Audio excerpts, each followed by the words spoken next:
Okay, you guys. So today I am going to break down and unpack the Sinners movie. For those of you who have watched, great. Let's get into it. For those of you who have not watched, you might want to exit stage left. Or even if you haven't watched, you might want to stay though, because then when you go watch, you'll kind of like see what I'm talking about and all the pieces of the puzzle will fit together. Let's start off with first, the fact that they released this on Good Friday. Like they literally left you Easter eggs because they want you to hunt. Okay. So let's get into these eggs. Okay. First, we're going to start off with the twin brothers, Smoke and Stack. Smoke wore blue, Stack wore red. Right. The blue represents the Irish mob, the red represents the Italian mafia. Now we'll get into more of the colors later, but I feel like with the red and blue, it kind of reminded me of like in the Matrix, the red and the blue pill, or just kind of like life and death. With the red and the blue, it kind of brings back into play like the Italian wine and the Irish beer.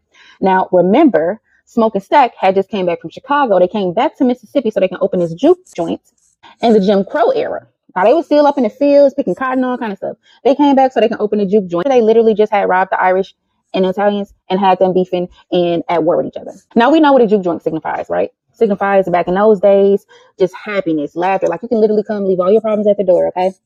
Come have a good time, listen to some good music, dance, drink, heal, just everything. You can literally be everything you want to be at that juke joint. Now, let's talk about their cousin Sammy, their little cousin Sammy.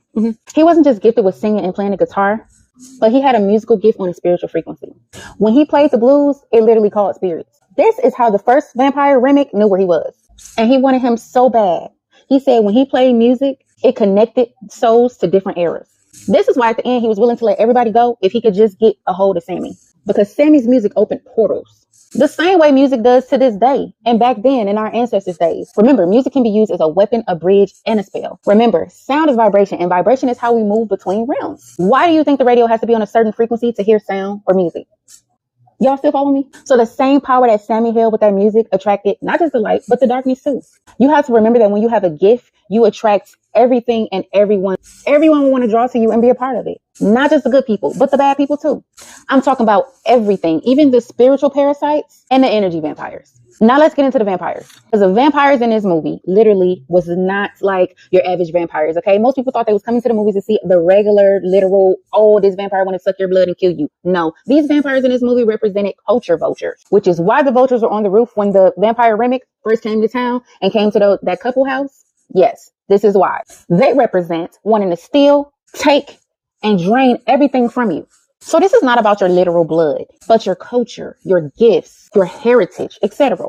The vampires didn't want to unalive Sammy. Remember, they wanted to own him. They wanted to own his gifts, his talent, his power, and his frequency. Colonization. And you know this has been happening for years. They want to take the music, businesses, food, culture, etc. and twist it and